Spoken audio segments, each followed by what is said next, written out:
이 거머리 같은 년. 니까짓게 감히 내 아들이 피땀 흘려번 돈을 니 거지 같은 친정에 퍼다 줘? 200만 원? 이 미친년이 제정신이야. 손님들이 꽉 찬 식당. 시어머니의 표독스러운 고함과 함께 영숙의 뺨으로 매서운 손바닥이 날아들었습니다. 찰싹 소리와 함께 사정없이 꺾여버린 고개. 하지만 그 시어머니는 꿈에도 몰랐을 겁니다. 본인이 방금 후려친 그 며느리가 사실은 300억짜리 빌딩의 진짜 주인이라는 사실을요. 200만 원 아끼려다 300억 황금알을 낳는 거위의 배를 갈라버린 멍청한 시댁 식구들. 그들이 길바닥으로 나앉아 피눈물 흘리게 된 기막힌 사연. 지금 바로 시작합니다. 매일 오전 11시가 되면 영숙의 하루는 뜨거운 불판의 열기와 함께 시작됩니다. 서울 변두리 한쪽에서 15년째 운영해온 작은 전집인데요. 기름 냄새가 옷에 배고 손등에는 기름이 튄 흉터가 가실 날이 없지만 영숙은 단 한 번도 이 일을 부끄러워하거나 힘들다고 내색한 적이 없었답니다. 아니, 오히려 이 고소한 기름 냄새는 영숙에게 훈장과도 같았죠. 무능한 남편 대식의 월급만으로는 도저히 감당할 수 없었던 시댁 식구들의 끝없는 허영심을 바로 이 불판 위에서 구워낸 전으로 다 메워왔기 때문입니다. 사장님, 여기 모둠전 하나 추가요. 노릇하게 부탁해요. 점심시간이 되자 손님들이 하나둘 밀려들기 시작하네요. 영숙은 이마에 맺힌 땀을 닦을 새도 없이 바쁘게 뒤집개를 움직입니다. 그런데 그때 앞치마 주머니 속 휴대폰이 짧게 진동을 하더군요. 잠시 틈을 내 확인한 화면에는 15년 만에 처음으로 영숙이 자신을 위해, 아니, 자신의 진짜 뿌리를 위해 큰맘 먹고 행한 결단이 찍혀 있었습니다. 고영숙님, 이순자님 계좌로 200만 원 송금이 완료되었습니다. 그 화면을 보는데 영숙의 입가에 아주 희미한 미소가 번지더라고요. 사실 오늘은 영숙의 친정엄마 칠순이었거든요. 평생을 남편 대식의 눈치 보느라, 그리고 며느리 돈은 곧 시댁 돈이라며 사사건건 간섭하는 시어머니 서슬에 눌려 친정집엔 명절에 과일 한 상자 보내는 것도 조심스러웠던 영숙이었습니다. 하지만 이번만큼은 그러고 싶지 않았던 거죠. 돌아가신 아버지가 남겨주신 그 엄청난 비밀을 고백하기 전 딸로서 할 수 있는 최소한의 도리를 하고 싶었을 뿐입니다. 하지만 그 평화는 채 10분도 가지 못했습니다. 세상에 식당 문이 부서질 듯 열리더니 화려한 호피 무늬 코트를 걸친 시어머니 박 씨가 들이닥친 게 아니겠어요? 그 뒤에는 언제나처럼 시누이 혜진이 명품 가방을 고쳐 매며 한심하다는 듯 영숙을 쳐다보고 있었고요. 참고로 혜진은 대식의 누나로 올케인 영숙에게 늘 상전 노릇을 하던 사람이었죠. 야, 고영숙, 너 이리 나와. 당장 안 나와? 박 씨의 고함에 식사하던 손님들의 시선이 일제히 영숙에게 쏠렸습니다. 영숙은 너무 당황해서 뒤집개를 내려놓고 주방 밖으로 나갔죠. 가슴이 두근거리고 불길한 예감이 엄습했습니다. 어머니, 여긴 어쩐 일이세요? 손님들 계시는데 일단 안으로 좀 들어오셔서 말씀하시죠. 그런데 말이 채 끝나기도 전이었습니다. 갑자기 고막을 울리는 파열음과 함께 영숙의 고개가 옆으로 확 꺾여버렸어요. 글쎄, 시어머니 박 씨가 손님들이 다 보는 앞에서 영숙의 뺨을 세차게 때린 겁니다. 식당 안은 찬물을 끼얹은 듯 정적이 흘렀고 영숙의 왼쪽 뺨은 순식간에 붉게 달아올랐죠. 15년 세월 동안 온갖 구박은 견뎠어도 이렇게 남들 보는 앞에서 뺨을 맞은 건 정말 처음 있는 일이었습니다. 어머 엄마, 살살해. 엄마 손 아프겠어. 이런 년 때리느라 엄마 손 상하면 어떡해? 옆에 있던 시누이 혜진은 영숙의 고통 따위는 안중에도 없다는 듯 엄마 손만 살피더군요. 시어머니 박 씨는 거친 숨을 몰아쉬며 영숙의 앞치마를 잡아챘습니다. 이 거머리 같은 년, 네가 감히 내 아들이 피땀 흘려번 돈을 내 거지 같은 친정에 퍼다 줘? 200만 원? 그 돈이 누구게 이름인 줄 알아? 우리 대식이가 밖에서 얼마나 고생하며 버는 돈인데 그걸 내 엄마 칠순 잔치에 써? 네가 제정신이야? 영숙은 떨리는 입술을 깨물었습니다. 내 아들이 번 돈이라니요. 그 말이 가슴에 비수처럼 박히더군요. 사실 남편 대식의 월급은 고작 350만 원 남짓입니다. 그런데 그중 200만 원은 매달 시어머니 생활비로, 나머지 150만 원은 시누이 혜진의 카드값으로 고스란히 상납된 지가 벌써 10년이 넘었거든요. 이 식당 임대료며 관리비며 심지어 남편 대식이 타고 다니는 외제차 리스료까지 전부 영숙이 이불판 앞에서 손등 대어가며 번 돈인데 말이죠. 어머니, 그 돈은 제가 번 돈이에요. 제가 잠 안 자고 전 붙여서 모은 제 돈이라고요. 영숙이 조용히 항변해봤지만 아무 소용이 없었습니다. 시어머니 박 씨는 오히려 더 길길이 날뛰더군요. 뭐? 내 돈? 네가 우리 집에 시집 온 순간부터 내 몸뚱이도 네가 버는 푼돈도 다 우리 집 거야. 어디서 따박따박 말대답이야? 네가 아주 배가 불렀구나, 고영숙. 박 씨는 식탁 위에 놓인 물컵을 들어 영숙의 얼굴에 끼얹기까지 했습니다. 차가운 물이 영숙의 젖은 머리카락을 타고 흘러내리는데 손님들은 수군거리고 정말 영숙은 세상에서 가장 비참한 존재가 된 기분이었어요. 시누이 혜진은 그 꼴을 보며 혀를 끌끌 찼습니다. 엄마, 말로 해선 안 돼. 이런 년들은 버릇을 고쳐놔야 한다니까? 옳게, 진짜 실망이다. 우리 남동생이 밖에서 얼마나 고생하며 번 돈인데 그걸 그렇게 쉽게 생각하면 안 되지. 안 그래? 자기 남동생 대식을 끔찍이 아끼는 척하는 혜진의 비아냥거림에 영숙은 헛웃음이 나왔습니다. 남편 대식은 변호사 사무실의 사무장일 뿐이었거든요. 그것도 영숙의 친정 인맥을 통해 겨우 자리를 잡은 거였죠. 하지만 시댁 사람들에게 대식은 집안을 일으킨 용이었고 영숙은 그 용의 발바닥에 붙어 피를 빨아먹는 거머리일 뿐이었습니다. 그때였습니다.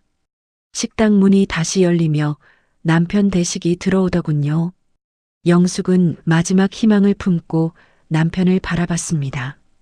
얼굴이 젖고 뺨이 부어오른 아내의 모습을 보면 그래도 남편이라면 한마디는 해줄 줄 알았던 거죠.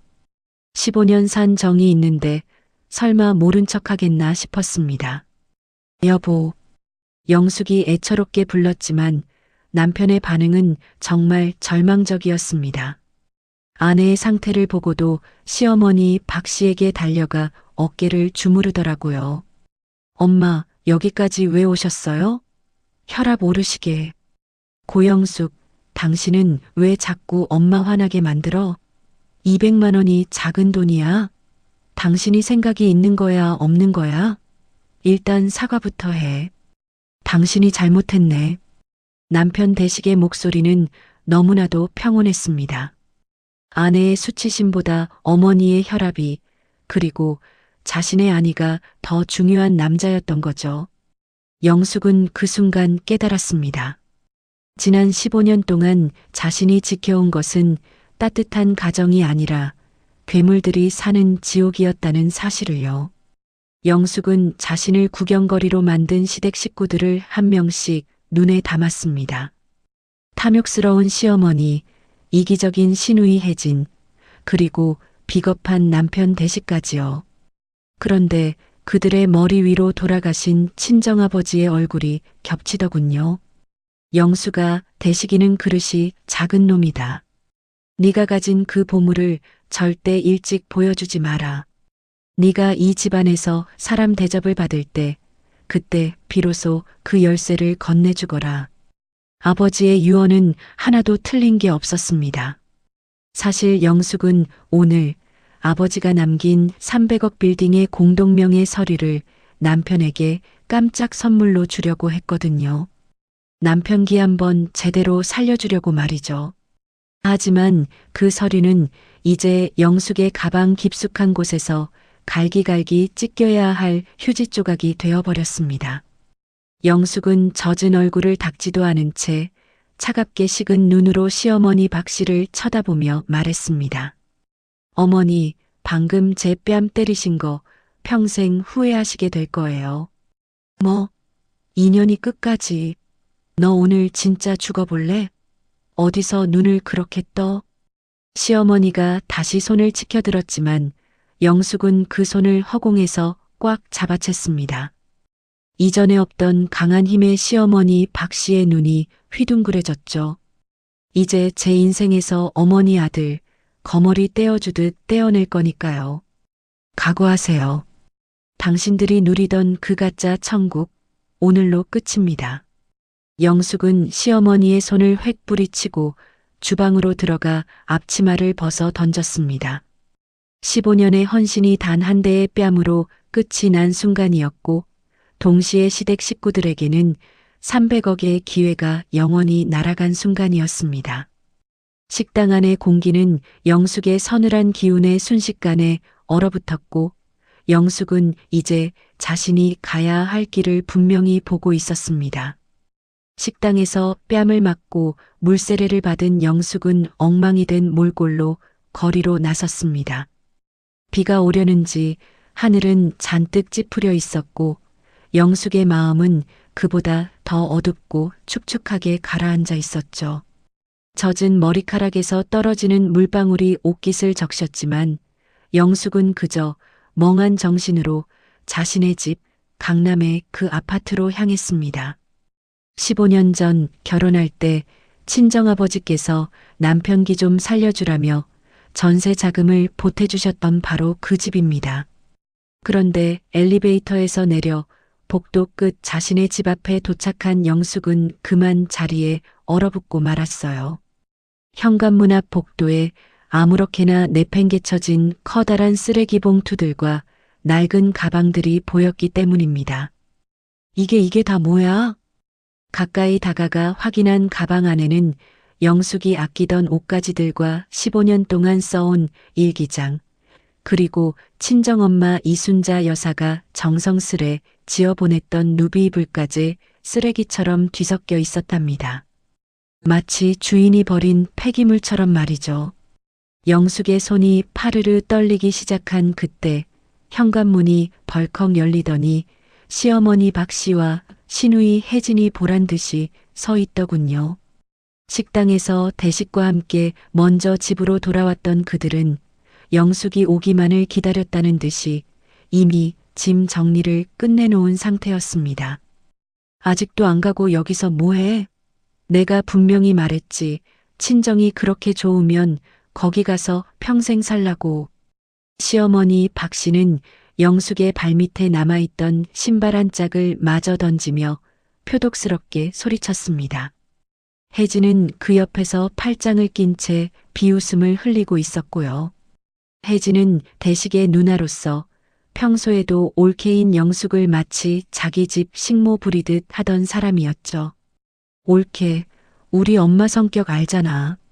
한 번 아니면 아닌 거.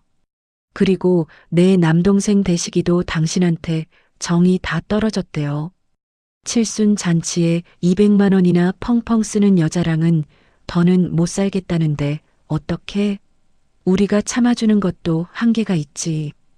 혜진의 말 한마디 한마디가 영숙의 가슴에 날카로운 칼날이 되어 박혔습니다. 15년 동안 남동생 대식을 위해 그리고 이 시누이의 사치스러운 생활을 위해 영숙이 어떻게 살아왔는지 이 사람들은 정말 하나도 모르는 걸까요? 아니, 알면서도 모른 척하는 것이겠죠. 어머니, 이 집 저희 아버지께서 전세금 보태주신 집이에요. 제가 나갈 이유 없어요. 영숙이 간신히 목소리를 쥐었자 네 말했습니다. 그러자 박 씨는 콧방귀를 뀌며 영숙의 앞길을 막아섰습니다. 뭐, 전세금? 야, 그게 언제적 얘기야. 그동안 우리 대식이가 벌어다 준 돈으로 집값 올리고 관리비 내고 다 했는데 이제 와서 무슨 친정 타령이야? 네가 친정에 퍼준 그 200만 원만 해도 이 집값에서 빼고도 남겠다. 참으로 기가 막힌 논리였죠. 사실 대식의 월급은 시어머니 생활비와 혜진의 카드값을 메우기에도 늘 부족했습니다. 영숙이 전 집에서 번 돈으로 몰래 대출 이자를 갚고 생활비를 충당해 왔다는 사실을 박 씨는 정말 꿈에도 모르는 모양이더군요. 아니, 어쩌면 아들 대식이 잘나서 그런 줄로만 믿고 싶었던 걸지도 모릅니다. 그때 집 안쪽에서 소란스러운 소리에 대식이 얼굴을 내밀었습니다. 영숙은 마지막 희망을 품고 그를 쳐다봤어요. 15년 세월을 함께한 남편이라면 아까 식당에서처럼 방관하지는 않을 거라 믿고 싶었습니다. 여보, 당신이 말 좀 해봐요. 어머니가 지금 내 짐을 다 밖으로 던지셨어. 이게 지금 제정신으로 할 짓이야? 하지만 대식의 반응은 영숙의 마지막 기대를 처참히 무너뜨리고 말았습니다. 그는 복도에 널브러진 짐가방들을 힐끗 보더니 오히려 귀찮다는 듯 인상을 찌푸리며 집 안으로 영숙을 들여보내지 않으려 문고리를 꽉 잡더군요. 영숙아, 당신이 좀 참지 그랬어. 우리 엄마 화나면 무서운 거 알면서 왜 자꾸 일을 키워? 아까 식당에서도 그래. 적당히 사과하고 넘어갔으면 이런 일 없었잖아. 지금 그걸 말이라고 해? 당신 눈엔 내가 저 짐짝들이랑 똑같이 보여? 우리 엄마 오늘 칠순이야. 나보고 지금 이 몰골로 친정 가라는 거야?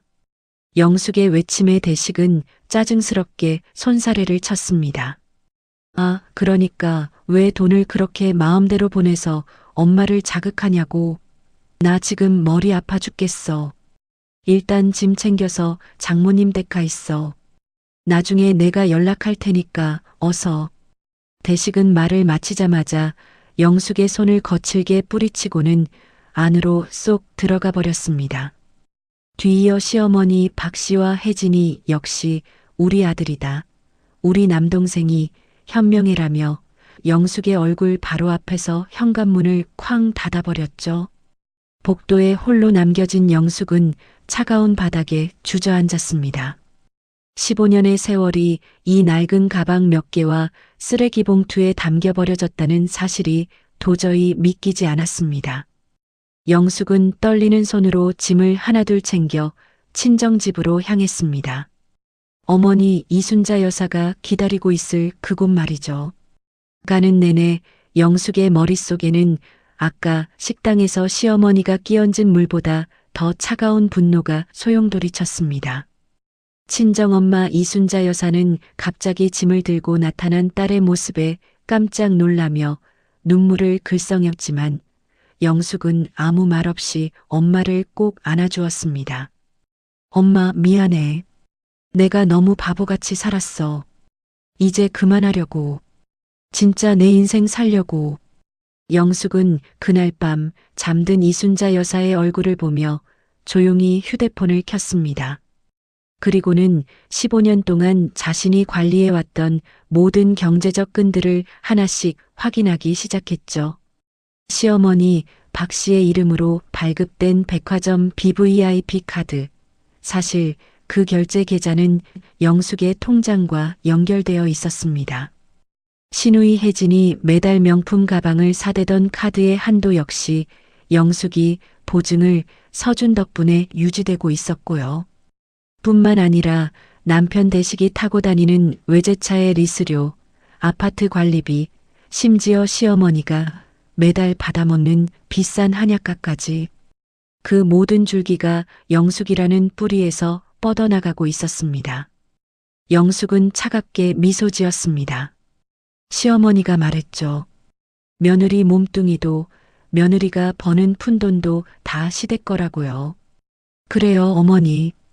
당신들이 그렇게 당당하게 말하던 그 아들 돈으로 이제 한번 살아보세요.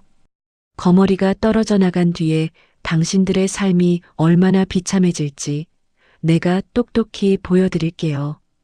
영숙은 가장 먼저 시어머니의 카드 결제 계좌를 해지했습니다. 그리고 혜진의 카드 결제일에 맞춰져 있던 자동이체도 전부 정지시켰죠. 마지막으로 아파트 관리비와 모든 공과금 자동이체를 해지하는 버튼을 눌렀습니다. 단 한 번의 클릭들이 이어질 때마다 영숙의 가슴속 응어리가 조금씩 풀리는 기분이었습니다. 영숙은 가방 깊숙한 곳에 보관해 두었던 친정아버지의 유산, 300억 빌딩의 신탁 서류를 다시 한번 꺼내 보았습니다. 아버지는 돌아가시며 대식이가 너를 진심으로 대할 때만 이 빌딩을 주라고 하셨지만 이제 이 서류는 영숙의 복수를 완성할 가장 강력한 무기가 될 것입니다. 이순자 여사님, 우리 딸 복수 이제 시작이야. 기대해도 좋아. 영숙은 잠든 엄마의 손을 꼭 잡으며 중얼거렸습니다. 15년 동안 참아온 눈물은 이제 마르고 그 자리에 서슬퍼런 복수의 칼날이 자리 잡고 있었습니다. 영숙은 이제 더는 울지 않기로 했습니다. 울어야 할 사람은 자신이 아니라 이제 곧 지옥을 맛보게 될 시댁 식구들이니까요. 다음 날 아침 강남의 한 아파트에서는 평소와 다름없는 평화로운 공기가 흐르고 있었습니다. 남편 대식은 평소처럼 아내가 차려주는 따뜻한 밥상 대신 혜진이 대충 꺼내놓은 찬밥을 투덜거리며 먹고 있었죠. 시어머니 박 씨는 거울 앞에서 고가의 영양크림을 듬뿍 바르며 오늘 있을 골프 모임 생각에 들떠 있었고요. 혜진아, 너 오늘 백화점 간다고 하지 않았니? 가서 내 골프 장갑이랑 선글라스 좀 하나 사오너라. 요새 햇볕이 따가워서 말이야. 박 씨의 말에 혜진은 거실 소파에 누워 잡지를 뒤적이며 대답했습니다. 알았어, 엄마. 내 가방 수선 맡긴 것도 찾아와야 하니까 나가는 길에 들를게. 올케 그 인간 없으니까 집안 꼴이 엉망이네. 밥도 맛없고 말이야. 그들은 영숙이 짐 가방과 함께 쫓겨난 상황에서도 전혀 걱정하지 않았습니다. 오히려 며칠 고생하면 제 발로 기어 들어오겠지라는 안일한 생각뿐이었죠. 하지만 그들이 누리던 그 안락함이 사실은 영숙의 희생과 돈으로 세워진 모래성이었다는 사실을 깨닫는 데는 그리 긴 시간이 걸리지 않았습니다. 제일 먼저 폭탄이 터진 곳은 백화점이었습니다. 친구들과의 모임 전 기분 전환을 위해 백화점 명품관을 찾은 시어머니 박 씨는 평소 찜해두었던 외제 화장품 세트를 잔뜩 골라 계산대로 향했죠. 점원들이 90도로 허리를 굽히며 BVIP 대접을 해주는 그 순간이 박 씨가 세상에서 가장 사랑하는 순간이었답니다. 이걸로 결제해줘요. 박 씨는 영숙의 계좌와 연결된 골드카드를 아주 우아하게 내밀었습니다. 하지만 카드를 단말기에 긁던 점원의 표정이 묘하게 변하더군요. 사모님, 죄송합니다만 카드 승인이 거절되었습니다. 뭐, 그럴 리가 있나? 한도가 얼마나 높은 카드인데 다시 한번 긁어봐요. 하지만 다시 시도해도 결과는 마찬가지였습니다. 잔액 부족 및 도난 분실 신고라는 문구가 단말기에 선명하게 떴죠. 뒤에 서 있던 다른 손님들이 수군거리기 시작했고 평소 박 씨를 시기하던 친구 한 명은 입가를 가리며 비웃기까지 했습니다. 어머, 박 여사. 요새 대시기가 좀 힘든가 봐. 카드가 막히고 그러네. 순간 박 씨의 얼굴은 홍당무처럼 달아올랐습니다. 어제 영숙의 뺨을 때리며 내 아들 돈 퍼다 쓴다고 소리쳤던 당당함은 간데없고 백화점 한복판에서 거지 취급을 받는 수치심에 손이 벌벌 떨렸죠. 그 시각 신우이 혜진이 역시 인생 최대의 굴욕을 맛보고 있었습니다. 예약해둔 강남의 유명 피부과에서 시술을 마치고 나오려는데 자동 결제가 걸려있던 카드가 먹통이 된 겁니다. 손님, 이 카드는 명의자가 직접 정지시킨 걸로 나오는데요. 다른 결제 수단 없으신가요? 명의자요? 그럴 리가 없는데 잠시만요. 혜진은 당황해서 대식에게 전화를 걸었지만 대식의 상황은 더 처참했습니다. 대식은 출근길에 리스 회사로부터 청천벽력 같은 연락을 받았거든요. 김대식 씨죠? 리스료가 3개월째 연체되어 오늘 오전 중으로 차량 회수 조치 들어갑니다. 지금 위치가 어디십니까? 네. 연체라니요. 그게 무슨 소립니까? 제 아내가 다 알아서 하고 있는데. 대식은 그제야 영숙의 휴대폰으로 수십 통의 전화를 걸었지만 들려오는 건 지금은 전화를 받을 수 없습니다라는 차가운 안내 멘트뿐이었습니다. 대식은 길 한복판에 차를 세우고 식은땀을 흘리며 은행 앱을 켰습니다. 그리고는 자신의 급여 계좌를 확인했죠. 글쎄, 대식의 통장 잔고는 고작 12만 원이 찍혀 있더군요. 15년 동안 영숙에게 경제권을 다 맡겨두고 자기는 대접만 받으며 살았으니 자기 월급이 어디로 빠져나가는지도 전혀 몰랐던 겁니다. 대식의 월급 350만 원은 이미 시어머니 생활비 200만 원과 누나 혜진이의 카드값 150만 원으로 자동 이체되도록 설정되어 있었고 정작 본인의 차 리스료와 아파트 관리비, 각종 세금은 영숙이 전 집을 운영하며 번 돈으로 메우고 있었던 것이죠. 이게 어떻게 된 거야? 왜 돈이 하나도 없어? 대식은 머리를 쥐어뜯었습니다. 영숙이 없으면 당장 내일 아침 먹을 쌀 한 톨 쌀 돈도 없는 신세라는 걸 이제야 깨달은 겁니다. 한편 영숙은 친정엄마 이순자 여사와 함께 한강이 내려다 보이는 고급 일식집에서 여유로운 점심을 즐기고 있었습니다. 이순자 여사는 어제 딸의 짐가방을 보고 가슴이 찢어지는 줄 알았지만 오늘 딸의 단호하고 평온한 얼굴을 보며 조금은 안심하는 눈치였죠. 영수가 정말 괜찮겠니? 저 사람들 성격 보통 아니잖아. 엄마, 걱정하지 마. 저 사람들이 누리던 그 대단한 아들 능력이 사실은 다 누구 주머니에서 나온 건지 이제 곧 알게 될 거야. 난 이제 참을 만큼 참았어. 그때 영숙의 휴대폰이 요란하게 울리기 시작했습니다. 화면에는 시어머니라는 글자가 선명했죠. 영숙은 아주 천천히 우아하게 젓가락을 내려놓고 전화를 받았습니다. 야, 고영숙, 너 이 미친년이 카드에 무슨 짓을 한 거야? 내가 백화점에서 얼마나 망신을 당했는지 알아? 전화기 너머로 박 씨의 악에 바친 비명이 쏟아졌지만 영숙은 눈 하나 깜짝하지 않았습니다. 오히려 차가운 얼음물처럼 서늘한 목소리로 대답했죠. 어머니, 제가 말씀드렸잖아요. 어머니 아들 돈으로만 사시라고요. 그 카드는 제 통장이랑 연결된 거라 제가 정지시켰어요. 거머리가 떨어져 나갔는데 제 피를 계속 빨아먹으려 하시면 안 되죠. 뭐, 인연이 진짜 당장 안 살려내? 너 이거 범죄야, 임마. 범죄요? 제 명의로 된 계좌 제가 관리하는 게 무슨 범죄인가요?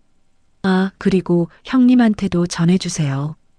오늘부터 피부과랑 헬스장 결제도 다 끊겼으니까 이제는 직접 번 돈으로 다니시라고요. 남동생 등골 그만 빼드시고요. 영숙은 박 씨의 대답을 듣지도 않고 전화를 뚝 끊어버렸습니다. 곧이어 대식과 혜진이에게서도 불이 나게 전화가 왔지만 영숙은 조용히 휴대폰 전원을 꺼버렸죠. 그날 오후 시댁 아파트의 거실은 그야말로 아수라장이 되었습니다. 외제차는 리스 회사에서 끌고 가버렸고 시어머니 박 씨는 거실 바닥을 치며 통곡했습니다. 시누이 혜진은 당장 다음 달 카드값을 어떡하냐며 대식의 멱살을 잡고 싸우고 있었죠. 네가 변호사 사무소 사무장이면 뭐해? 통장에 돈 10만 원도 없는 게 사람이야? 너 때문에 나 신용불량자 되게 생겼단 말이야. 누나, 그게 왜 내 탓이야? 영숙이가 다 관리했는데 내가 알았냐고. 그들은 서로를 탓하며 으르렁거렸습니다.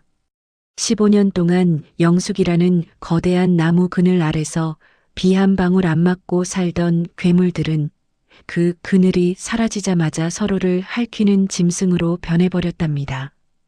영숙은 창밖으로 지는 노을을 바라보며 생각했습니다. 이것은 시작일 뿐이라고요.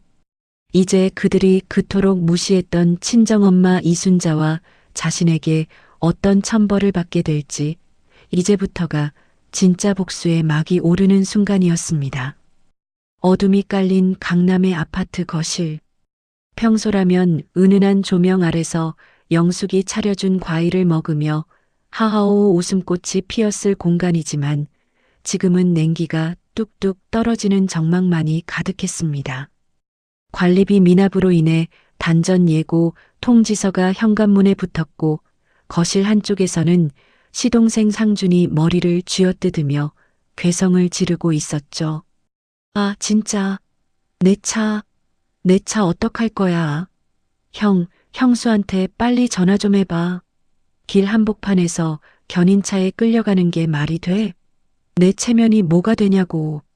상주는 직업도 없이 영숙이 내주는 돈으로 외제차 리스료를 내며 소위 가오를 잡고 살던 인물이었답니다.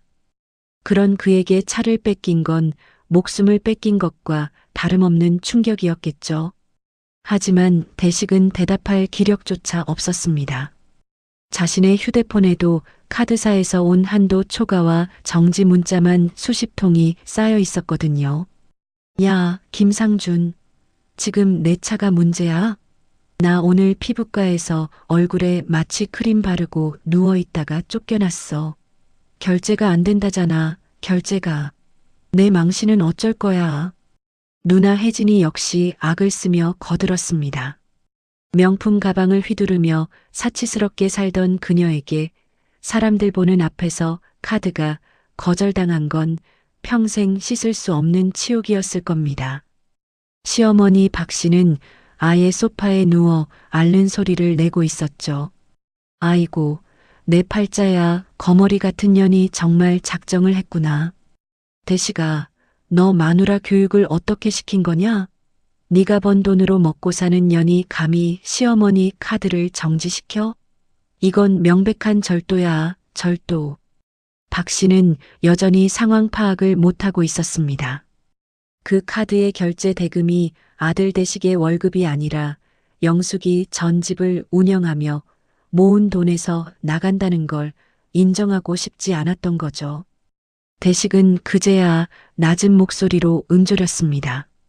엄마네 월급 이번 달 거 벌써 다 빠져나갔어. 엄마 생활비랑 누나 카드값으로 통장에 10만 원도 안 남았다고. 영숙이가 보증 안 서주면 누나 카드도 다 정지야. 그 말에 거실은 순식간에 찬물을 끼얹은 듯 조용해졌습니다. 자신들이 그토록 우습게 여겼던 영숙의 존재가 사실은 이 집안을 지탱하던 거대한 기둥이었다는 사실이 실감나기 시작한 것이죠. 한편 영숙은 친정엄마 이순자 여사와 함께 조용한 외곽의 한 리조트에서 평온한 시간을 보내고 있었습니다. 이순자 여사는 딸이 겪은 수모를 생각하면 잠이 오지 않았지만 한편으로는 이렇게 당당하게 맞서는 딸의 모습이 대견하기도 했답니다. 영수가 정말 연락 안 받아도 되겠니? 아까부터 전화기가 아주 불이 나던데. 엄마, 걱정하지 마세요. 저 사람들, 저 없으면 숨도 못 쉬는 사람들이에요. 그동안 제가 너무 공기처럼 당연하게 그들 곁에 있었던 거죠. 이제 숨이 막혀봐야 공기가 얼마나 소중한지 알게 될 거예요. 영숙은 차갑게 식은 차를 한 모금 마시며 창밖의 평화로운 풍경을 감상했습니다. 사실 영숙은 단순히 카드만 정지시킨 게 아니었습니다. 그녀는 이미 변호사를 통해 이 아파트의 계약 서류를 검토하고 있었거든요. 이 집 역시 명의는 대식으로 되어 있었지만 실제 보증금을 입금한 증거는 모두 영숙의 계좌에서 나간 것이었습니다.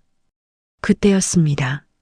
리조트 로비에서 소란스러운 소리가 들려오더니 기어코 영숙의 위치를 알아낸 시댁 식구들이 들이닥쳤습니다.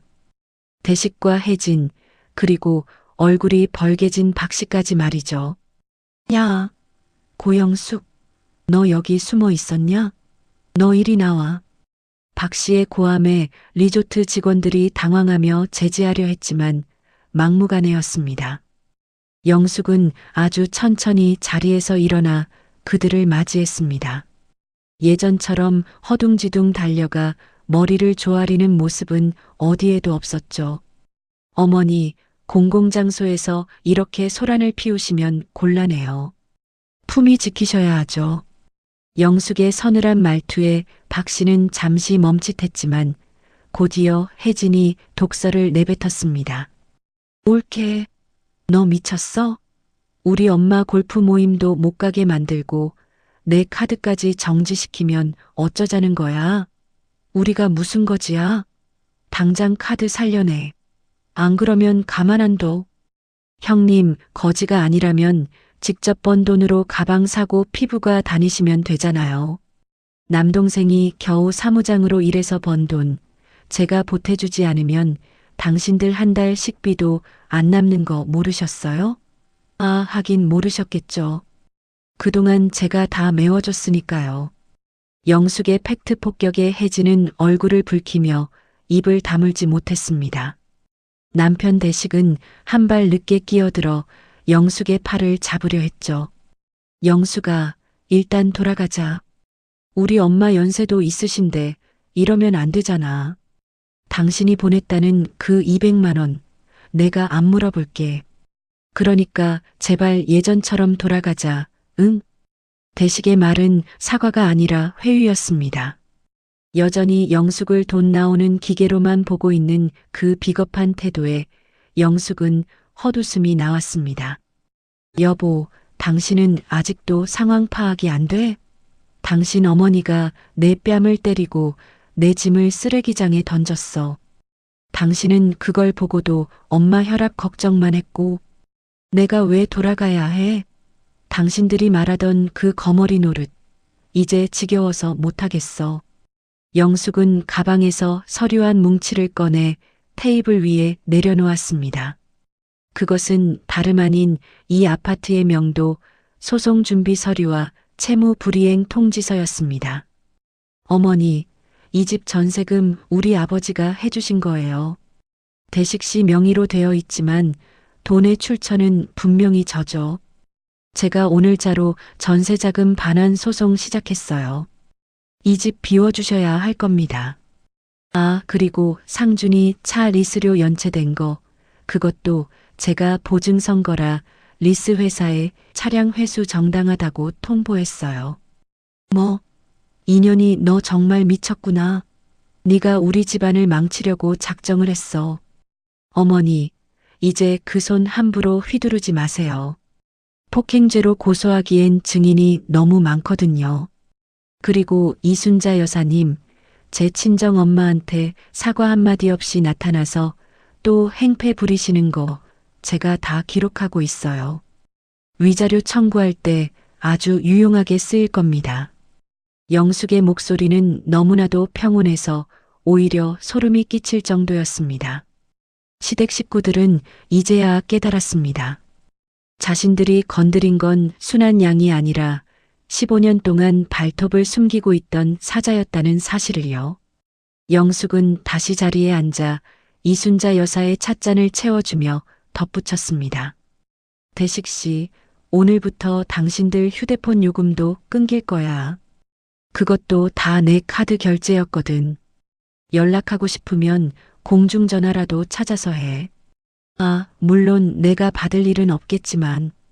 시댁 식구들은 할 말을 잃은 채 리조트 로비 한복판에 멍하니 서 있어야 했습니다. 영숙이 손가락 하나 까딱하는 것만으로 자신들의 화려한 생활이 먼지처럼 사라지는 것을 보며 그들은 태어나서 처음으로 뼈저린 공포를 느꼈답니다. 그날 밤 영숙의 휴대폰은 무음으로 설정된 채 끊임없이 반짝거렸습니다.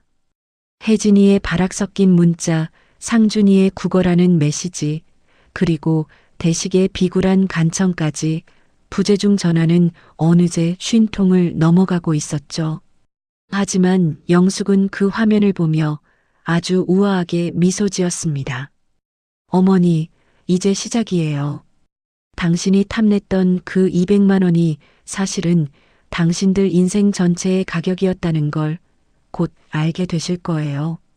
창밖으로 쏟아지는 달빛이 영숙의 차가운 눈매를 비추고 있었습니다. 지옥의 문은 이제 겨우 열렸을 뿐이고 영숙은 그 지옥의 열쇠를 쥔 채 아주 천천히 시계 바늘을 돌리고 있었습니다. 여러분, 돈줄이 끊긴다는 게 이렇게 무서운 겁니다. 화려한 강남 아파트에서 세상을 다 가진 듯 거들먹거리던 사람들이 단 며칠 만에 어둠 속에서 서로를 헐뜯는 짐승이 되어버렸으니 말이죠. 그들에게 남은 마지막 카드는 이제 단 하나, 바로 핏줄이었습니다. 형, 진짜 이대로 있을 거야? 형수님한테 가서 무릎이라도 꿇어. 내 차, 그 외제차 견인차에 끌려갈 때 동네 사람들 다 봤단 말이야. 나 이제 창피해서 얼굴도 못 들고 다녀. 막내 상준이 어둠 속에서 대식의 팔을 흔들며 징징거립니다.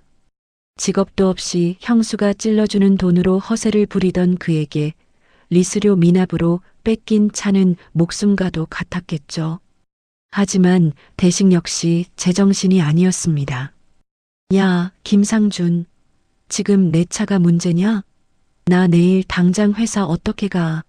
기름값도 없고 카드도 다 정지됐어. 영숙이 그 인간 정말 독종이야. 어떻게 이럴 수가 있어? 대식은 머리를 쥐어뜯으며 괴로워합니다. 그 옆에서 신우이 혜진은 휴대폰 불빛을 비춰가며 연신 거울을 보고 있었죠. 피부가 시술이 중단되어 얼굴이 푸석해졌다며 투덜대는 꼴이라니 정말 기가 막히는 광경입니다. 대식아, 안 되겠다. 우리가 영숙이 친정으로 가자. 가서 그 이순자 여사 앞에서도 좀 울고 애들 얘기도 꺼내고 그래야 하지. 영숙이가 아무리 독해도 제 자식들 생각하면 마음이 안 흔들리겠니? 시어머니 박 씨의 제안에 세 사람은 마치 구세주라도 만난 듯 눈을 반짝였습니다. 그들은 영숙이 15년 동안 오직 자식들을 위해 헌신해왔다는 사실을 너무나 잘 알고 있었고 그것을 약점으로 이용할 심산이었던 거죠. 다음 날 오전 세 사람은 초라해진 행색으로 이순자 여사의 집 앞으로 몰려갔습니다. 마침 영숙은 어머니와 함께 외출하려던 참이었죠. 형수님, 여기 계셨네요. 상준이 가장 먼저 달려와 영숙의 앞을 가로막았습니다. 예전에 그 당당하던 목조차 비굴하게 꺾여 있었죠. 대식과 박씨, 혜진도 그 뒤를 이어 영숙을 에워쌌습니다. 영숙아, 내가 미안하다. 내가 정말 눈이 멀었었어. 네가 우리 집의 복덩이인 줄도 모르고. 제발 마음 풀고 집에 가자. 박씨는 영숙의 손을 잡으려 애쓰며 눈물 짓는 신용을 했습니다. 하지만 영숙은 그 손을 가볍게 털어내며 차갑게 대답했죠. 어머니, 연기는 그만하세요. 늘 제가 식당에서 고생해서 번 돈으로 어머니랑 형님 입에 들어갈 맛난 것만 챙기셨잖아요. 이제 와서 이러시는 거 너무 치졸하지 않나요? 옳게 말이 너무 심하네.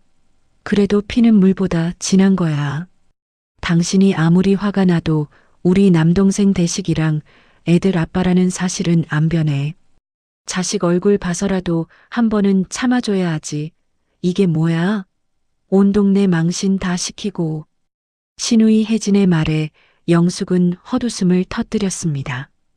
15년 동안 영숙을 거머리 취급하며 부려먹을 때는 언제고 이제 와서 가족과 자식을 논하다니요.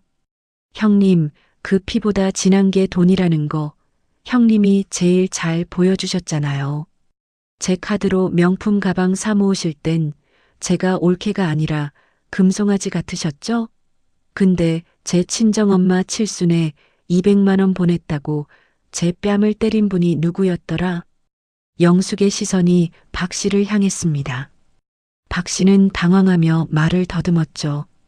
그건 내가 오해를 해서 대식이가 힘들게 버는 줄만 알고 그 대식 씨가 힘들게 번 돈 다 어디 갔는지 이제 아셨잖아요. 주식으로 날리고 누나 카드값 메워주고 어머니 보약 사느라 제 이름으로 된 빚만 산더미예요. 제가 그 빚 다 떠안고 이혼해 주겠다는데 뭐가 불만이라 여기까지 오신 건가요? 대식은 비굴한 표정으로 영숙에게 다가왔습니다. 영숙아, 내가 정말 잘못했어. 나 주식 다 끊을게. 당신이 하라는 대로 다 할게. 제발 카드만 좀 살려줘. 나 내일 거래처 사람들이랑 골프 약속도 있단 말이야. 나 변호사 사무장이야. 체면이 있잖아. 대식의 입에서 나온 건 여전히 자신의 체면과 골프였습니다. 영숙은 고개를 절레절레 저었습니다. 이 남자는 정말 구제불능이라는 사실을 다시 한번 확인한 거죠.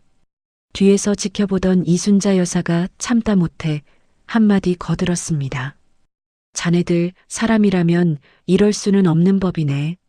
내 딸이 그동안 자네 식구들 위해 어떻게 살았는지 뻔히 알면서 뺨을 때리고 짐을 던져 당장 내 집 앞에서 사라지게. 어머니의 호통에 박 씨는 오히려 눈을 치켜떴습니다. 아니, 사부인도 너무하시네. 우리가 오죽하면 여기까지 왔겠어요? 영숙이가 돈줄을 다 막아버려서 우리 다 굶어 죽게 생겼단 말입니다. 이게 다 사부인 칠순 잔치 때문에 시작된 일 아니에요? 적반하장도 유분수죠. 박 씨는 이 모든 원인을 이순자 여사에게 돌리며 뻔뻔하게 소리쳤습니다. 영숙의 눈빛이 순식간에 날카로워졌습니다. 그녀는 가방에서 서류 한 장을 꺼내 박 씨의 눈앞에 들이밀었습니다. 어머니, 이거 보이세요? 제가 어머니 이름으로 몰래 넣어뒀던 연금 저축해지 서류예요. 그거 매달 100만 원씩 제가 부어드린 건데 어머니가 제 엄마 욕하시는 순간 이것도 다 날아가신 거예요. 이제 어머니 노후는 자식들이 해주는 용돈으로만 사셔야 할 텐데 과연 저 무능한 대식 씨랑 사치만 부리는 형님이 어머니를 모실까요?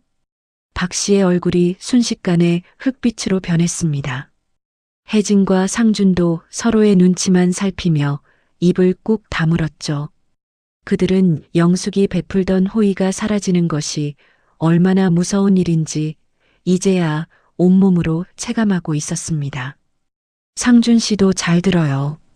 형수님 하며 매달리지 말고 이제 직접 노가다를 뛰든 배달을 하든 해서 차 리스료 갚으세요. 대식 씨, 골프?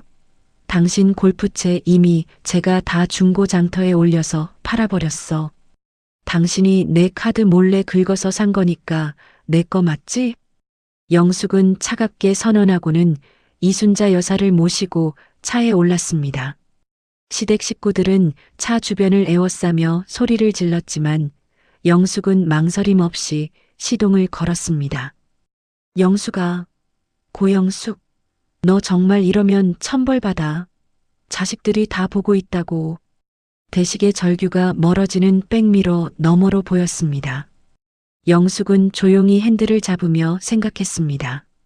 자식들에게 보여줄 진짜 교육은 부당한 대우를 참으며 희생하는 모습이 아니라 스스로의 존엄을 지키기 위해 당당히 맞서는 모습이라는 것을요. 그날 오후 시댁의 단톡방은 아비규환이 되었습니다. 서로 돈을 내놓으라며 싸우고 혜진은 대식을 원망하며 울고불고 난리가 났죠.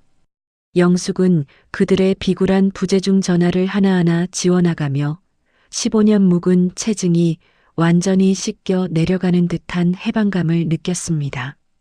지옥은 이제 겨우 시작이었고 영숙이 쥔 칼날은 아직 무뎌지지 않았습니다. 300억 빌딩의 존재를 알게 되었을 때 그들이 지을 표정이 벌써부터 기다려지는 순간이었죠. 여러분, 살다 보면 공기의 소중함을 잊고 살 때가 참 많죠? 늘 곁에 있으니 당연한 줄 알다가도 막상 숨이 막히기 시작하면 그제야 그 소중함을 깨닫는 법입니다. 영숙 씨가 바로 그들에게 공기 같은 존재였던 거죠. 단 며칠 만에 강남 아파트의 화려한 일상은 사라지고 이제 거실에는 냉기 섞인 한숨과 서로를 향한 날선 원망만이 가득합니다. 대식아, 너 정말 이럴 거냐? 나 오늘 마트 갔다가 망신 그런 개망신을 당했다니까. 카드가 한도 초과라는데 내 얼굴이 화끈거려서 고개를 못 들겠더라. 시어머니 박 씨는 거실 소파에 주저앉아 아들 대식을 향해 악을 씁니다. 사실 전기가 끊기거나 물이 안 나오는 건 아니었지만 평소 BVIP 대접을 받으며 명품 백화점과 고급 마트를 안방 드나들듯 하던 박 씨에게 카드 거절은 사형 선고나 다름없는 수모였던 거죠. 엄마, 나라고 뭐 별 수 있는 줄 알아요? 나도 지금 죽을 맛이라고요. 회사 사람들은 내가 외제차 팔아치운 줄 알아요. 버스 타고 출근하는 내 심정을 엄마가 알아? 대식 역시 머리를 쥐어뜯으며 대꾸합니다. 그 잘난 사무장 체면에 버스를 타고 출근한다는 사실이 그에게는 세상에서 가장 비참한 일이었을 겁니다. 그 옆에서 신우이 혜진은 유통기한이 다 되어가는 팩을 얼굴에 붙인 채 신경질적으로 잡지를 넘기고 있었죠. 대식아, 상준이 쟤는 어딨니? 제 차 뺏기고 나서 이틀째 방에서 안 나온다며. 밥도 영숙이 그 인간이 해주는 것만 먹다가 우리가 대충 차려주니까 입에도 안 대더라. 집안 꼴이 이게 뭐야, 정말. 혜진의 불평에 대식은 폭발하고 말았습니다. 누나 카드값만 한 달에 150이야. 그 돈을 영숙이가 다 메워주고 있었다고. 나 이제 누나 카드값 못 내줘. 내 월급으로 엄마 생활비 200 주고 나면 남는 것도 없단 말이야. 그제야 거실은 무거운 침묵에 휩싸였습니다. 15년 동안 영숙을 거머리라 부르며 무시해왔지만 정작 자신들이 영숙의 피를 빨아먹으며 연명하던 진짜 거머리였다는 사실이 적나라하게 드러난 순간이었죠. 한편 영숙은 친정엄마 이순자 여사와 함께 그 어느 때보다 평온한 오후를 보내고 있었습니다. 영숙은 변호사 사무실에 들러 서류 몇 장을 꼼꼼히 검토하고 있었는데요. 그 서류는 바로 지금 시댁 식구들이 살고 있는 아파트의 전세 자금 반환 청구 소장과 그동안 영숙의 명의로 결제되었던 모든 가전제품 및 명품들의 소유권 주장 서류였습니다. 영숙아, 정말 저 집에서 내보낼 생각이니? 그래도 너랑 15년 산 남편인데. 이순자 여사가 걱정스레 묻자 영숙은 단호하게 고개를 저었습니다. 엄마, 저 사람들은 제가 사람으로 보인 게 아니라 돈으로 보였던 거예요. 제가 참으면 참을수록 더 독하게 제 피를 빨아먹으려 들겠죠. 이제라도 제자리를 찾아줘야 하죠. 거머리는 떼어내는 게 정답이니까요. 그때 대식에게서 다시 전화가 걸려왔습니다. 이번에는 아까보다 훨씬 비굴하고 낮은 목소리였죠. 영숙은 스피커폰을 켜고 담담하게 전화를 받았습니다. 여보, 나야. 당신 정말 이럴 거야? 우리 사이에 돈이다는 아니잖아. 일단 집에 와서 얘기하자. 내가 엄마한테도 잘 말해뒀어. 당신한테 사과하신대. 사과요? 식당 손님들 보는 앞에서 제 뺨을 때리고 짐가방을 복도에 던지신 분이 이제 와서 사과를 하신다고요? 대식 씨, 당신이 생각해도 그게 말이 된다고 봐? 영숙의 서늘한 질문에 대식은 말을 잇지 못했습니다. 옆에서 전화기를 뺏어든 시누이 혜진의 목소리가 들려오더군요.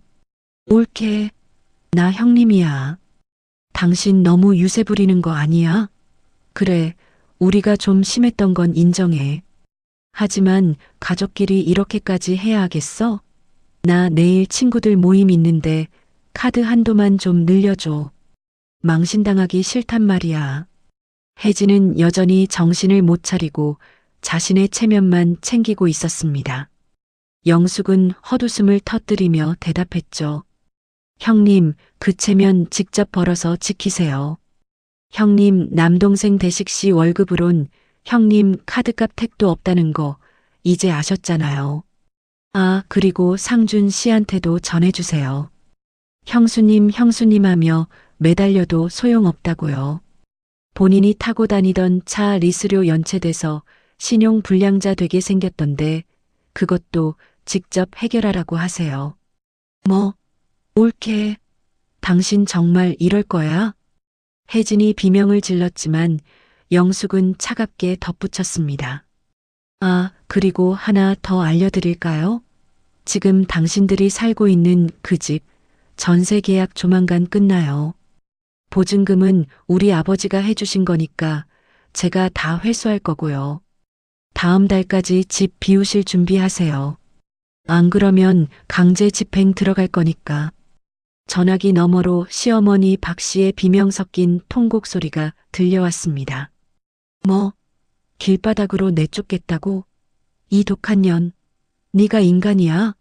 하지만 영숙은 무표정하게 전화를 끊어버렸습니다.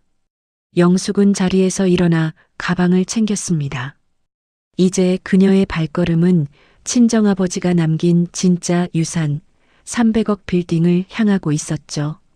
그 빌딩은 번화가 중심에 우뚝 서 있었는데 영숙은 그동안 이 건물의 존재를 철저히 숨겨왔습니다. 아버지가 돌아가시며 대식이가 너를 진심으로 아끼는 걸 증명할 때까지 절대로 알려주지 말라고 신신당부하셨기 때문입니다. 빌딩 관리실에 도착하자 관리소장이 영숙을 반갑게 맞이했습니다. 고영숙 대표님 오셨습니까? 이번 달 임대료 수익 정산 완료되었습니다. 총 4,500만 원 입금해 드렸습니다. 영숙은 고개를 끄덕이며 입금 내역을 확인했습니다. 15년 동안 시댁 식구들에게 거머리 소리를 들으며 전을 부쳐 모은 돈은 사실 영숙에게는 아주 작은 푼돈에 불과했던 거죠. 그녀는 이미 수십억 자산가였지만 남편과 시댁의 본성을 알기 위해 스스로 고생길을 자처했던 것이었습니다. 이순자 여사님, 우리 내일은 백화점 가서 제일 좋은 옷 한 벌씩 사 입을까? 그리고 엄마 칠순 잔치, 이번엔 진짜 제대로 다시 하자. 그 괴물들 없는 곳에서 말이야. 영숙은 엄마의 손을 꼭 잡았습니다. 창밖으로 비치는 영숙의 얼굴은 더는 눈물 젖은 며느리의 얼굴이 아니었습니다. 모든 것을 통제하고 응징하는 차갑고 우아한 복수의 여신 그 자체였죠. 그날 밤 시댁 식구들은 어둠보다 더 짙은 공포 속에서 밤을 지새워야 했습니다. 대식은 사채까지 알아봐야 하는 건 아닌지 고민했고 혜진은 명품 가방을 중고 시장에 내놓으려다 눈물을 흘렸으며 시어머니 박 씨는 영숙의 번호를 수천 번 눌렀지만 돌아오는 건 존재하지 않는 번호라는 안내뿐이었습니다. 100통에 가까운 부재중 전화가 쌓여가도 영숙은 그저 와인을 한 모금 마실 뿐이었습니다. 지옥의 문은 이제 완전히 열렸고 그들이 그토록 무시했던 거머리의 반격은 이제부터가 시작이었으니까요. 사람의 욕심이라는 게 참 끝이 없더군요. 시댁 식구들은 영숙이 경제권을 끊어버리자마자 마치 물 밖에 나온 물고기처럼 펄떡거렸습니다. 대식은 회사 동료들에게 돈을 빌리러 다니다 비웃음만 샀고 시누이 혜진은 그토록 아끼던 명품 가방 몇 개를 중고 시장에 내놨지만 워낙 급하게 파느라 죗값의 반도 못 받았답니다. 그 금쪽 같던 돈을 손에 쥐고도 그들은 반성하기는커녕 영숙을 향해 독설을 내뱉었죠. 이게 다 그 독한 년 때문이야. 대시가 너 당장 그년 어디 있는지 안 알아내? 우리가 이대로 당하고만 있을 순 없잖아. 시어머니 박 씨는 거실 소파에 누워 머리에 띠를 두르고 소리를 질렀습니다. 사실 박 씨는 영숙이 친정엄마 이순자 여사에게 보낸 그 200만 원이 아까워 뺨을 때렸던 건데 이제는 그 200만 원은커녕 당장 집 관리비 연체료 걱정을 해야 하는 처지가 되었으니 얼마나 속이 타들어갔겠어요? 결국 그들이 영숙을 찾아낸 곳은 영숙의 친정집 근처가 아니었습니다. 혜진이 영숙의 뒤를 밟다가 강남 한복판 번화가에 우뚝 솟은 8층짜리 빌딩 앞에 멈춰 선 영숙을 발견한 것이죠. 혜진은 눈을 의심했습니다. 평범한 전집 사장인 줄 알았던 올케가 누가 봐도 비싼 수입차에서 내려 우아하게 빌딩 안으로 걸어 들어가는 게 아니겠어요? 세상에 저게 뭐야? 올케가 왜 저런 데를 들어가? 혜진은 급히 대식과 박 씨에게 전화를 걸어 상황을 알렸고 세 사람은 마치 보물이라도 찾은 듯 그 빌딩 앞으로 모여들었습니다. 그들은 영숙이 그 빌딩의 관리인이나 혹은 돈 많은 지인을 만나러 간 것이라고만 생각했죠. 대시가 저 건물 좀 봐라. 저런 데서 우리 아들이 사무실 하나 차리면 얼마나 좋겠니? 영숙이 저녀는 분명히 여기서 누구한테 돈이라도 빌리러 온 거다. 우리가 딱 잡아서 그 돈 뺏어오자. 박 씨는 여전히 정신 나간 소리를 하며 빌딩 로비로 들어섰습니다. 그런데 그들이 로비에 들어서자마자 믿기 힘든 광경이 펼쳐졌습니다. 정복을 입은 보안 요원들과 정장을 입은 빌딩 관리 소장이 영숙을 향해 90도로 허리를 숙이며 인사하는 게 아니겠어요? 고영숙 대표님 오셨습니까? 7층 회의실에 귀빈들이 기다리고 계십니다. 대표님이라니요. 그 소리를 듣는 순간 대식과 박씨, 혜진은 그 자리에 얼어붙고 말았습니다. 영숙은 그들을 힐끗 쳐다보지도 않은 채 친정엄마 이순자 여사의 손을 꼭 잡고 엘리베이터로 향했죠. 평소라면 어머니 오셨어요? 라며 달려왔을 영숙이 이제는 마치 다른 세계 사람처럼 차갑고 고결한 분위기를 풍기고 있었습니다. 야, 고영숙, 너 거기 안 서? 참다 못한 박 씨가 소리를 지르며 달려들었지만 보안 요원들이 앞을 가로막았습니다.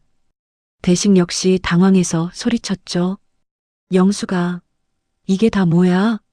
당신이 왜 여기서 대표님 소리를 들어? 이 빌딩 설마 당신 거야? 엘리베이터 문이 닫히기 직전 영숙은 아주 천천히 고개를 돌려 그들을 바라보았습니다. 그 눈빛에는 예전의 슬픔이나 두려움은커녕 오직 서늘한 경멸만이 가득했답니다. 대식 씨, 이제야 알겠어?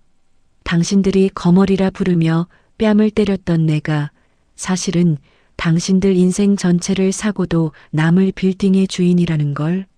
문이 닫히고 숫자가 올라가는 동안 시댁 식구들은 로비 한복판에서 망연자실에 서 있었습니다. 잠시 후 빌딩 관리 소장이 그들에게 다가와 서류 한 장을 내밀더군요. 그것은 다름 아닌 영숙의 변호사가 작성한 무단 침입 금지 및 접근 금지 가처분 통지서였습니다. 이 빌딩은 고영숙 대표님의 개인 자산입니다. 한 번만 더 허락 없이 들어오시면 법적 조치 들어가겠습니다. 아, 그리고 김대식 씨, 대표님께서 전해주라고 하셨습니다. 지금 살고 계신 아파트, 이번 주 금요일까지 짐 안 빼시면 강제 집행 들어간다고요. 소장의 말에 박 씨는 그 자리에서 뒤로 넘어갈 뻔했습니다. 혜진은 얼굴이 흑빛이 되어 대식의 팔을 붙잡았죠. 대식아, 저 빌딩이 올케 거였다고?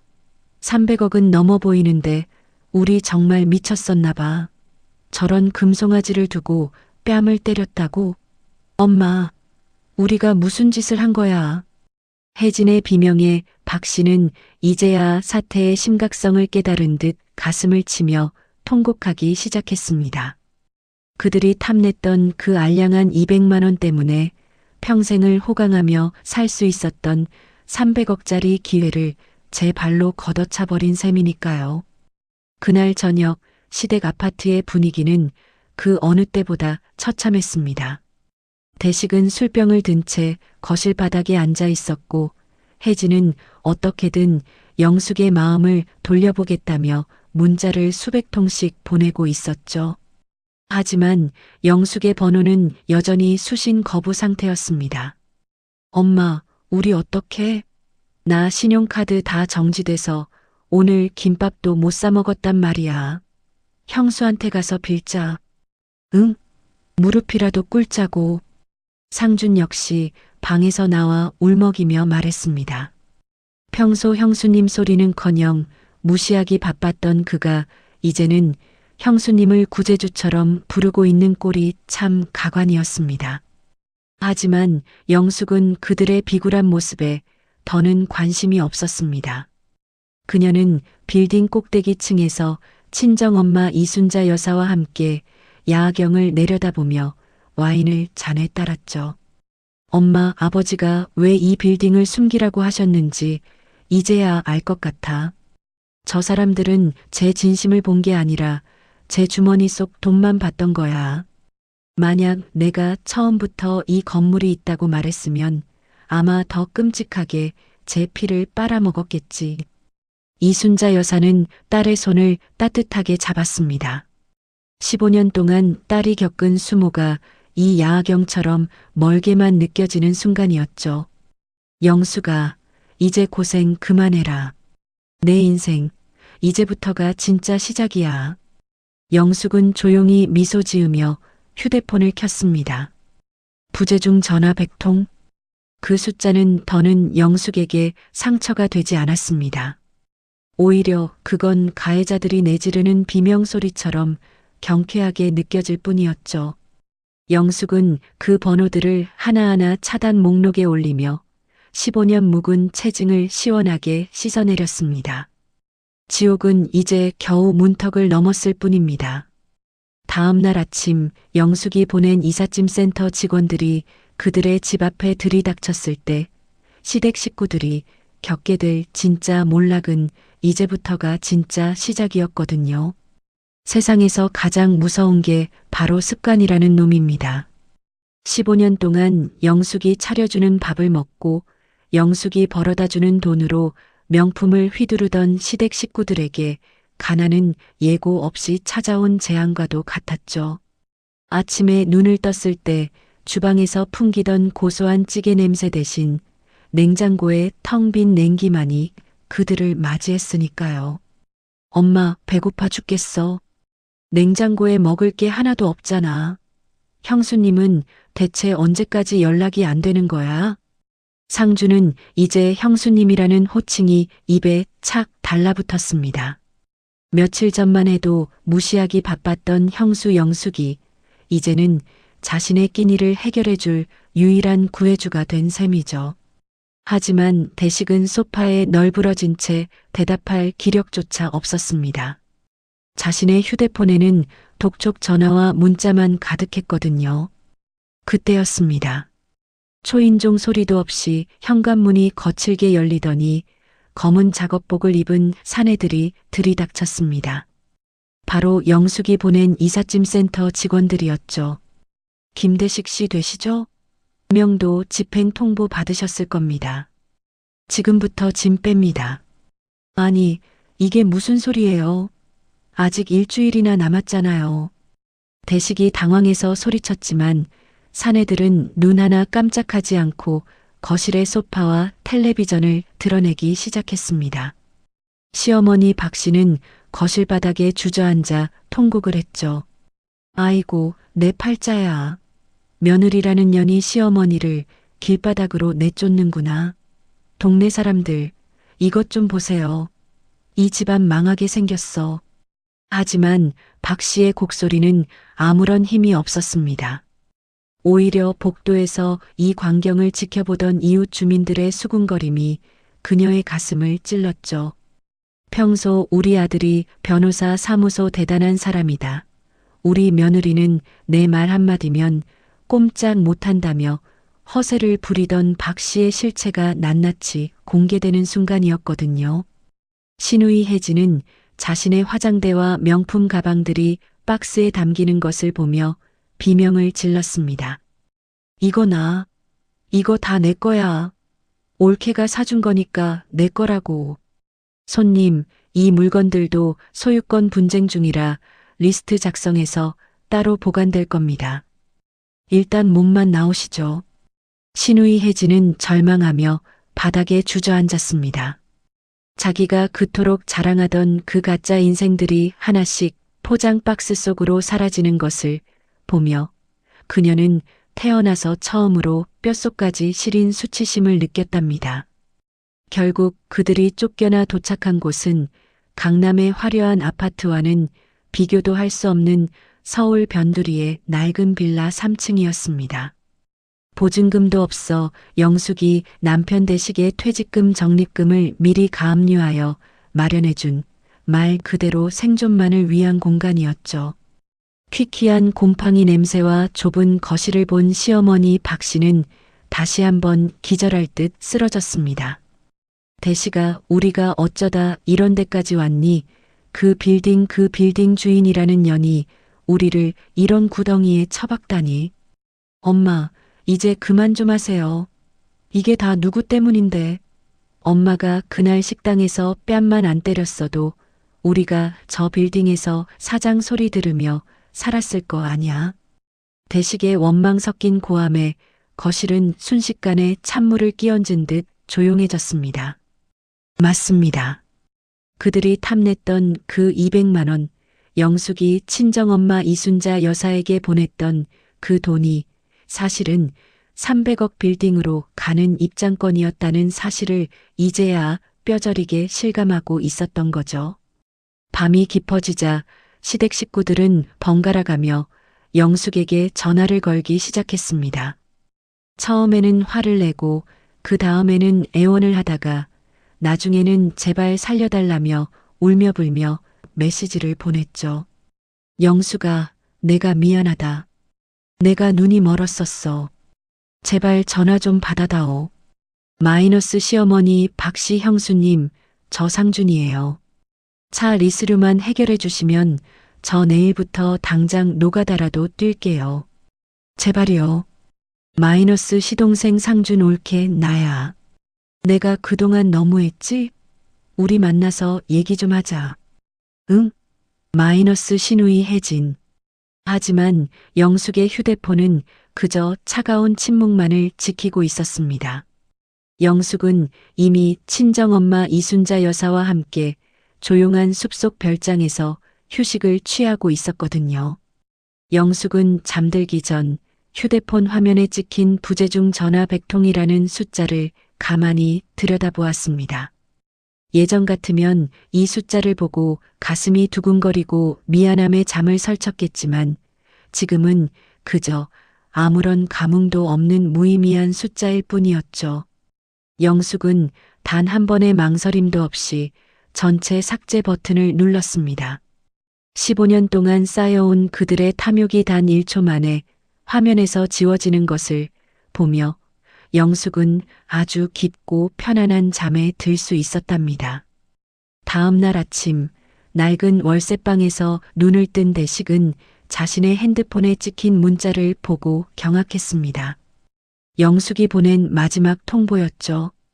대식 씨, 이혼 서류 접수 완료했어. 재산 분할? 당신이 내 이름으로 끌어 쓴 돈만 5억이 넘더라. 그거 내가 다 탕감해주는 조건으로 이혼하는 거니까 감사하게 생각해. 아, 그리고 형님 이름으로 된 리베이트 내역서도 곧 경찰서로 배달될 거야. 신우이 혜진은 그 문자를 보고 사색이 되어 소리를 질렀습니다. 그녀가 영숙의 인맥을 이용해 뒤로 챙겼던 검은 돈들이 이제 그녀의 목을 조이는 밧줄이 되어 돌아온 것이죠. 시어머니 박 씨는 이제 아예 넋이 나간 듯 벽만 바라보고 중얼거렸습니다. 200만 원 그까짓 200만 원 때문에 내 300억 내 빌딩. 지옥은 이제 겨우 일막이 끝났을 뿐입니다. 서로를 탓하며 헐뜯기 시작한 그들의 비참한 동거는 이제부터 시작이었으니까요. 영숙은 창밖으로 떠오르는 찬란한 아침 햇살을 받으며 15년 만에 처음으로 고영숙이라는 자신의 진짜 이름을 소리내어 불러보았습니다. 여러분, 사람이 가장 밑바닥까지 추락하면 어떤 본성이 나오는지 아시나요? 염치나 도리 같은 건 온데간데 없고 그저 살기 위해 서로를 물어뜯는 짐승 같은 모습이 나오기 마련입니다. 15년 동안 우아한 척, 잘난 척하며 영숙을 무시하던 시댁 식구들이 딱 그 꼴이 되었죠.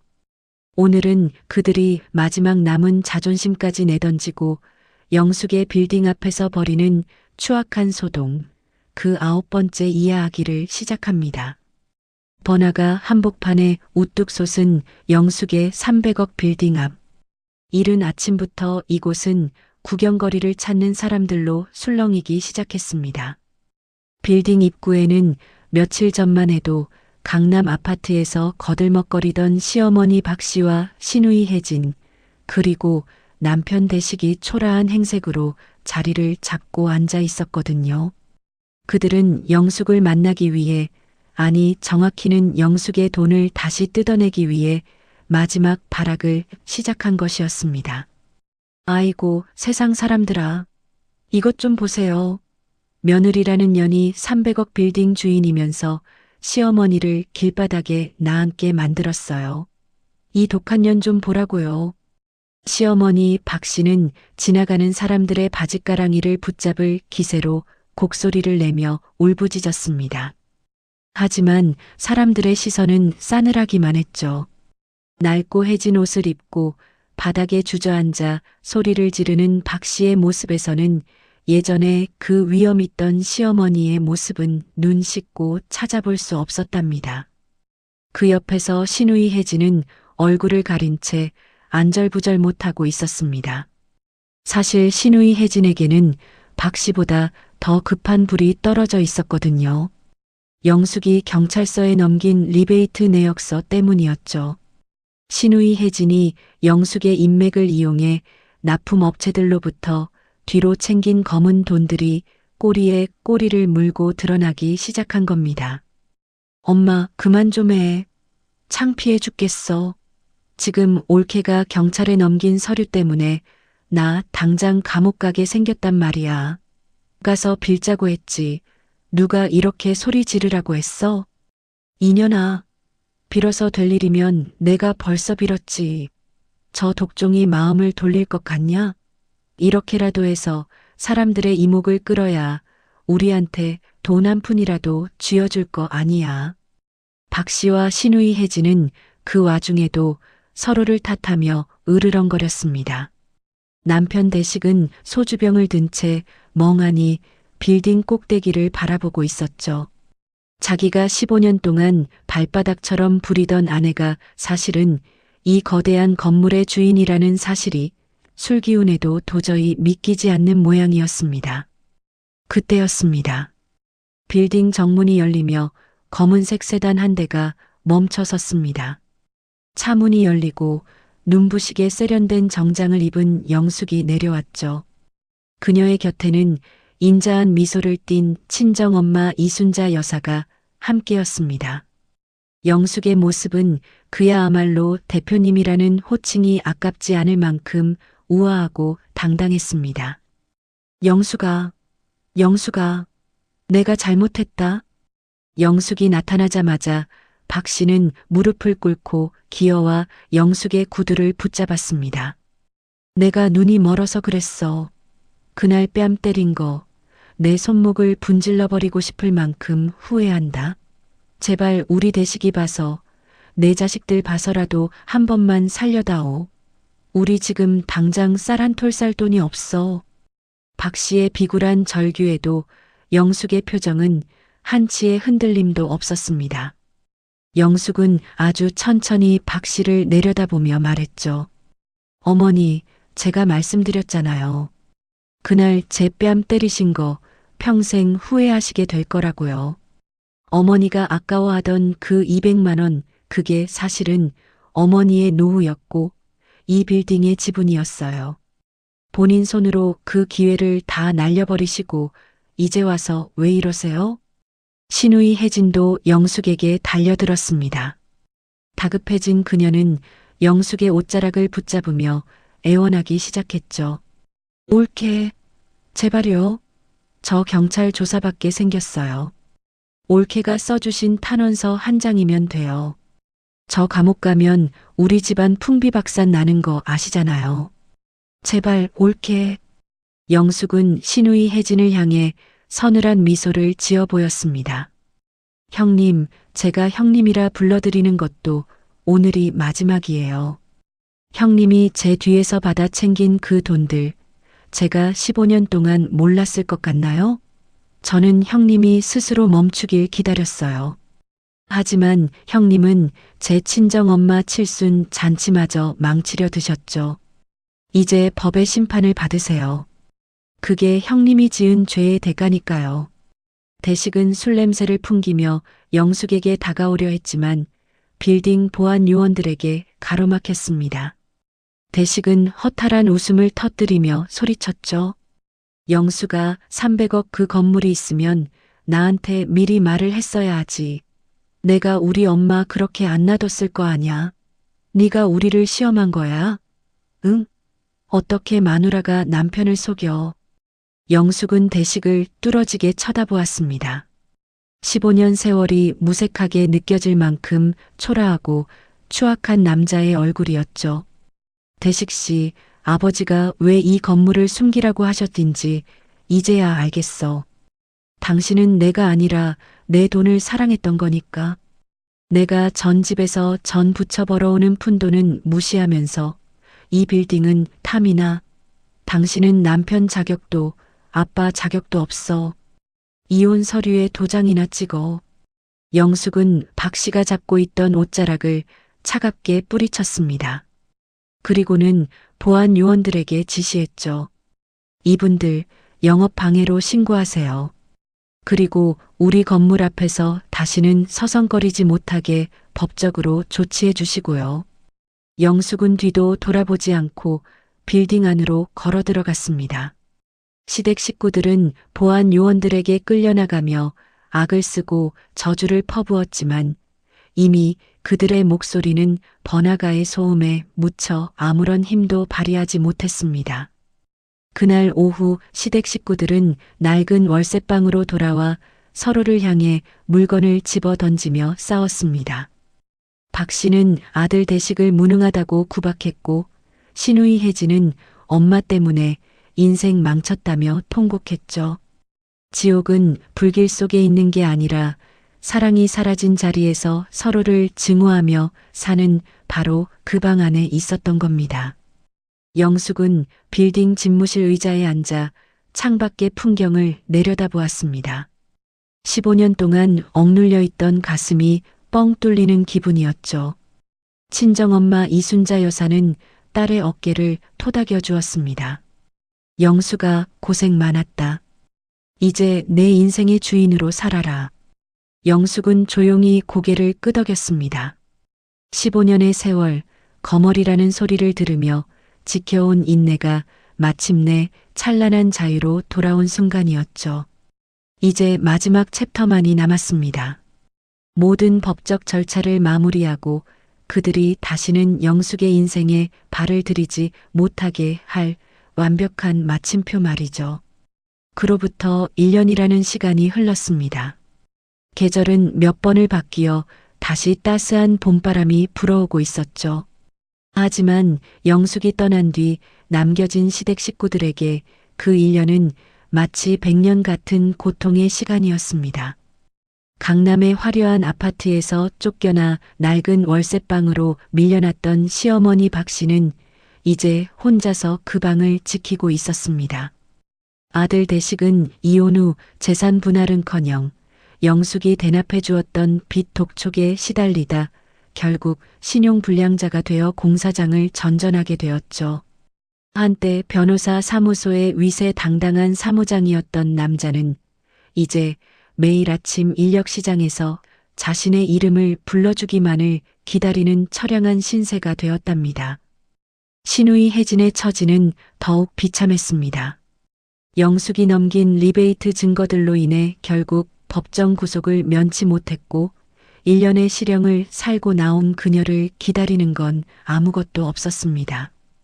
명품 가방들은 진작에 압류되어 팔려나갔고 그녀의 곁에는 그토록 자랑하던 친구들도 돈도 남아있지 않았죠. 박 씨는 매일 아침 낡은 달력을 보며 중얼거렸습니다.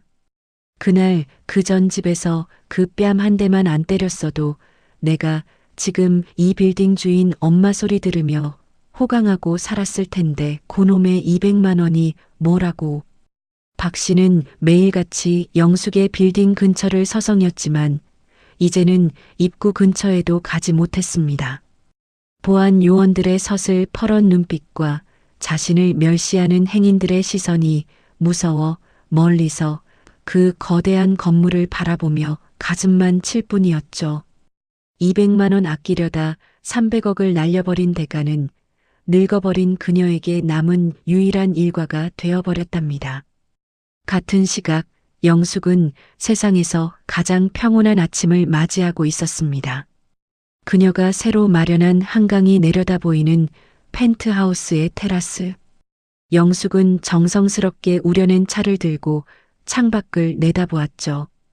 곁에는 1년 전보다 훨씬 건강하고 밝아진 친정엄마 이순자 여사가 함께였습니다. 영숙아, 공기가 참 맑다. 오늘 우리 뭐 할까? 이순자 여사의 물음에 영숙은 환하게 웃으며 대답했습니다. 엄마, 오늘은 우리 아버지가 말씀하신 그 빌딩 관리인들 격려 회식도 있고 저녁엔 엄마 칠순 잔치 다시 제대로 하기로 했잖아. 이번엔 진짜 엄마가 좋아하는 분들만 모셔서 즐겁게 보내자. 사실 영숙은 지난 1년 동안 단순히 돈만 쓰며 산 게 아니었습니다. 빌딩의 수익금 일부를 미혼모 보호시설과 노인복지재단에 기부하며 자신이 겪었던 아픔을 가진 사람들을 돕는 일에 앞장섰죠. 사람들은 이제 그녀를 고영숙 대표님이라 부르며 진심으로 존경하기 시작했습니다. 15년 동안 전을 부치며 만들었던 그 단단한 손마디는 이제 수많은 사람의 눈물을 닦아주는 따뜻한 손길이 되어 있었답니다. 영숙은 거울 앞에 서서 자신의 모습을 가만히 들여다보았습니다. 거울 속에는 더 이상 눈물 젖은 앞치마를 두른 며느리도 거머리라고 비하당하던 약자도 없었습니다. 당당하고 우아하며 자신의 인생을 스스로 결정할 줄 아는 강력한 여성이 서 있었죠. 그녀는 서랍 깊숙한 곳에서 낡은 사진 한 장을 꺼냈습니다. 바로 돌아가신 친정아버지의 사진이었죠. 아버지, 이제야 약속 지켰어요. 대식 씨가 제 진심을 알아주길 기다렸지만 그는 결국 제 돈만 사랑하더군요. 아버지가 왜 이 보물을 숨기라고 하셨는지 이제야 완벽하게 이해해요. 저 이제 정말 행복하게 잘 살게요. 영숙은 사진 속 아버지에게 작별 인사를 건네며 15년 묵은 마음의 짐을 완전히 내려놓았습니다. 복수는 상대방을 파멸시키는 것이 아니라 내가 그들보다 훨씬 더 찬란하고 아름답게 피어나는 것이라는 사실을 그녀는 온몸으로 증명해 보인 것이죠. 저녁이 되자 화려한 호텔 연회장에서 이순자 여사의 칠순 잔치가 열렸습니다. 시댁 식구들이 깽판을 치던 1년 전의 그 식당과는 비교도 할 수 없을 만큼 우아하고 기품 있는 자리였죠. 영숙은 엄마의 손을 잡고 무대에 올라 마이크를 잡았습니다. 엄마, 평생 고생만 시켜서 미안해. 이제는 내 곁에서 우리 아버지가 남겨주신 이 행복 누리면서 오래오래 건강하게만 있어줘. 사랑해, 엄마. 연회장에 모인 수많은 사람의 박수갈채 속에서 영숙과 이순자 여사는 세상에서 가장 환한 미소를 지었습니다. 같은 시간 낡은 방 안에서 컵라면 하나로 끼니를 때우며 TV 속 성공한 여성 기업가로 소개되는 영숙을 넋 놓고 바라보던 박 씨와 대식의 통곡 소리는 그 누구에게도 들리지 않았습니다. 권선징악, 인과응보, 고진감래. 영숙의 인생에 이 말들은 이제 더 이상 문자가 아닌 그녀의 삶 그 자체가 되었습니다. 15년의 겨울을 견뎌낸 꽃은 그 어떤 꽃보다 진하고 아름다운 향기를 내뿜으며 만개하고 있었습니다. 여러분, 영숙 씨의 긴 여정 어떻게 들으셨나요? 15년이라는 긴 세월 동안 며느리라는 이름으로, 아내라는 이름으로 자신을 지워가며 헌신했던 영숙 씨. 그녀에게 돌아온 건 따뜻한 말 한마디가 아니라 차가운 뺨 한 대와 쓰레기처럼 버려진 짐가방이었습니다. 우리는 살면서 때때로 영숙 씨처럼 소중한 사람의 가치를 잊고 살 때가 있습니다. 익숙함에 속아 소중함을 잃는다는 말처럼 내 곁에서 묵묵히 나를 지탱해주는 사람을 거머리 취급하며 그들의 희생을 당연하게 여기지는 않았는지 돌아보게 됩니다. 오늘 이 이야기가 여러분께 전하는 메시지는 분명합니다. 사람을 대할 때 그 사람이 가진 주머니가 아니라 진심을 먼저 봐달라는 것. 그리고 선한 끝은 반드시 있고 악한 끝은 반드시 그 대가를 치른다는 평범하지만 강력한 진리입니다. 영숙 씨처럼 지금 어두운 터널을 지나고 계신 분들이 있다면 여러분 곁에도 반드시 여러분을 지켜줄 찬란한 300억 빌딩 같은 희망이 기다리고 있다는 사실을 잊지 마세요. 여러분은 충분히 사랑받을 자격이 있고 당당하게 행복해질 권리가 있습니다. 오늘 이야기가 여러분의 가슴에 작은 울림과 시원한 사이다를 선사했다면 구독과 좋아요로 응원해주세요. 여러분의 응원이 저에게는 다음 이야기를 써내려갈 가장 큰 힘이 됩니다.